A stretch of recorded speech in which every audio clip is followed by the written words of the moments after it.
सद्गुरु अडाणेश्वर समर्थाय नमः।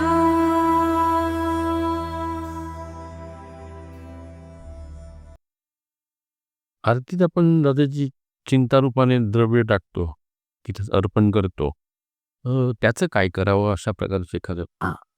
त्याचं कारण असं मी लोकांना सांगतो, की आरती जे कुठे तुमच्या घरी पाहिजे ते शक्यतो तुम्हाला तुमच्या घरात येऊन ते सुटे पैसे पण देखील वापरा.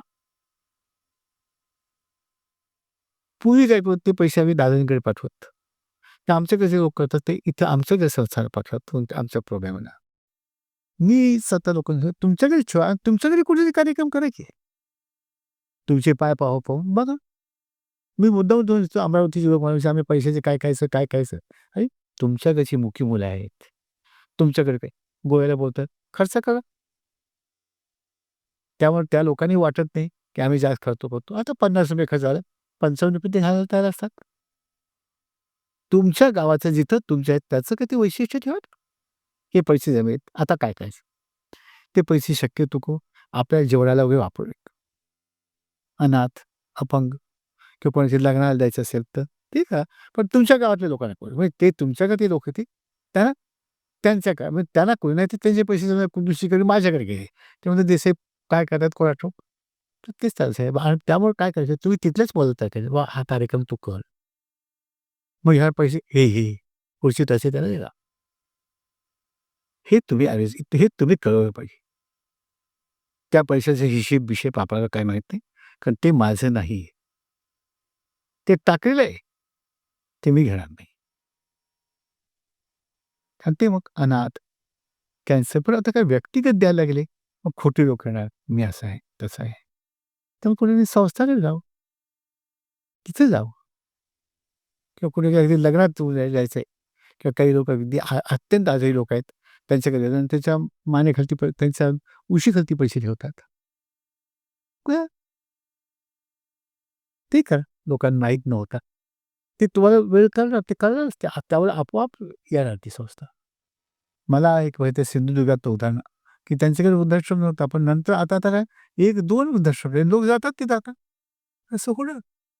स्तोत्र वाचताना अनेकदा ओव्या वाचल्या जातात, पण लक्ष लागत नाही, मन भटकत राहतं. तर हे कसं सुधारावं? एक लक्षात ठेवायचं, हे मन जे आहे ते तुमचं सगळ्यात जुनं मन आहे आणि ते भटकण्याकरताच प्रसिद्ध आहे.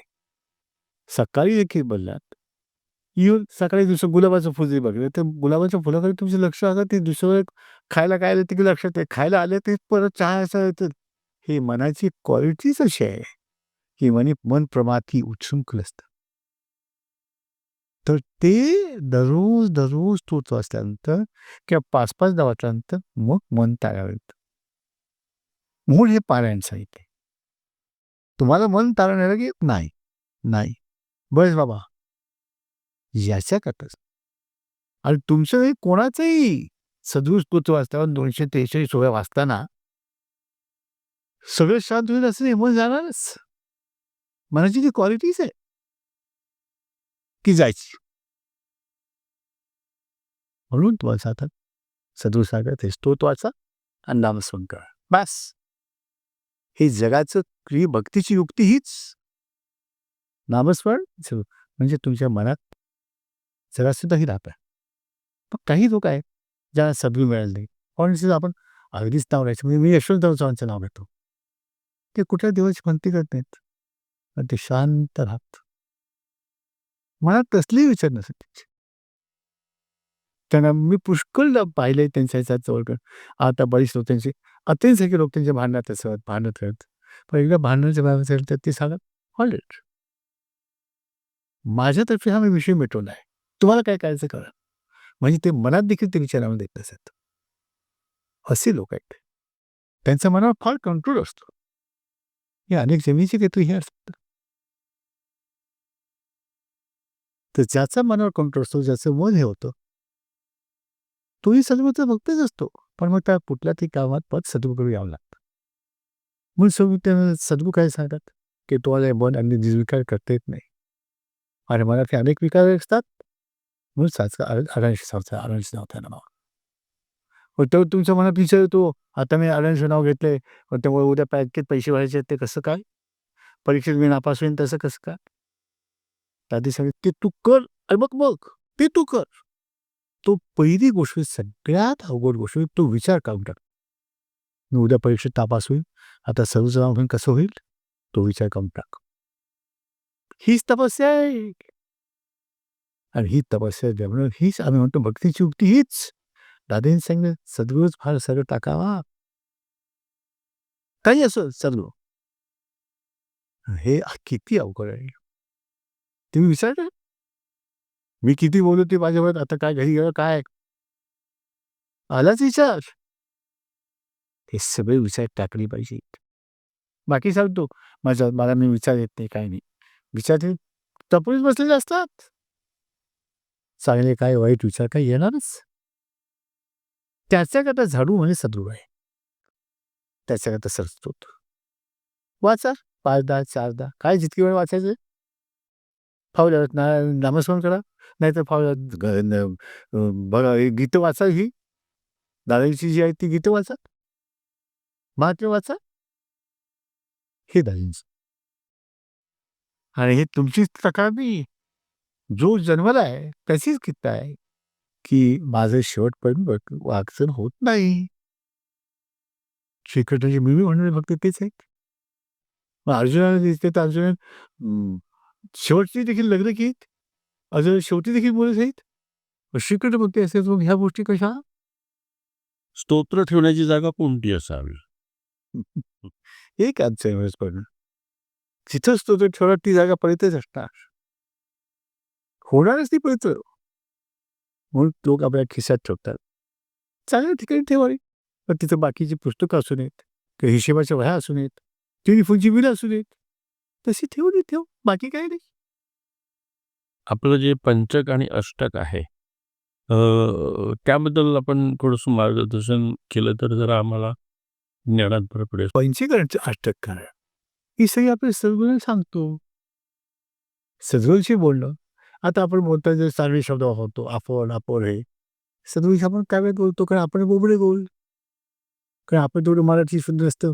आम्ही दिवसानं सगळ्या भाषा करतो, तोंडात आम्ही शिव्या आणा. त्यामुळे पंचक सगळे झालं अष्टक बस. पण अष्टक करते दादाजी नव्हते, पण पंचकवी दादाजी होते, म्हणून आम्ही दादाजी नाव पंचकरू. तर अष्टक दादाजी गेल्यानंतर अष्टक म्हणून अष्टक करतो, फक्त दादाजीच. अमरावती ठिकाणी दरवर्षी जाणं प्रत्येक भक्ताने जावं असं आहे का, किंवा तसं त्यांनी जावं का? ते गोष्टी दरवर्षी जावं असं मी म्हणणार नाही. कधी जायचं जा, दरवर्षी जाणं की परत खर्च आला, परत त्या तिकिटाची आली, परत भांडणं आली. दादाजी तुमच्या हृदयात आहे, हे लक्षात ठेवा. आता यापुढील कार्यकाल आहे, म्हणजे सर्वांच्या दृष्टीने की त्यांनी वेळोवेळी होम हवन आपला, म्हणजे सद्गुरू भक्ती आपण जो काही होम वगैरे करतो, होम हवन किंवा त्या ठिकाणी आरती वगैरे करून सर्व सत्संग वगैरे करतो, अशा प्रकारचं करावं की काय, आणि ते करत असू तर ते कुणाच्या मार्गदर्शनाखाली करावं. आणि प्रत्येक गावात जर सरपंच असतो, कोणती वृद्ध असतात, गावात वृद्ध असतात ते असतात, तर तुम्ही गावात मंडलाकृतीनं तुम्ही सम हे करताच, आरती करतात, तशी पौर्णिमेची आरती करेल. आणि मग त्याच्यातलं कोणते असे श्रद्धाळू असेल तो पुढे तुम्हाला मार्गदर्शन करा. तुम्ही सगळे एकत्र येऊन सद्गुरूंचं केलं पाहिजे, मग दादाजीच बरोबर तुम्हाला मार्ग करतात. मग तुम्ही काही आनंदपर्यंतचे कार्यक्रम करा, कळत. पण कुठे वाटतं पद्धत जाणं, कुठे मोठेपणाच्या पाठीमागं नाही, सद्गुरूच्या सगळे दिन होण्याचं बघा, मग ते तुम्हाला करणार. मग आता आपण कसं करतो की पौर्णिमेच्या वेळी आपल्याला होम वगैरे बऱ्याच ठिकाणी होम करावं. केला जातो, पण इतर वेळी समजा आपण नवीन घरामध्ये प्रवेश करतो किंवा नाही, आयुष्यातले इम्पॉर्टंट जेवढे असेल ते करावं. त्यावेळी करायचं.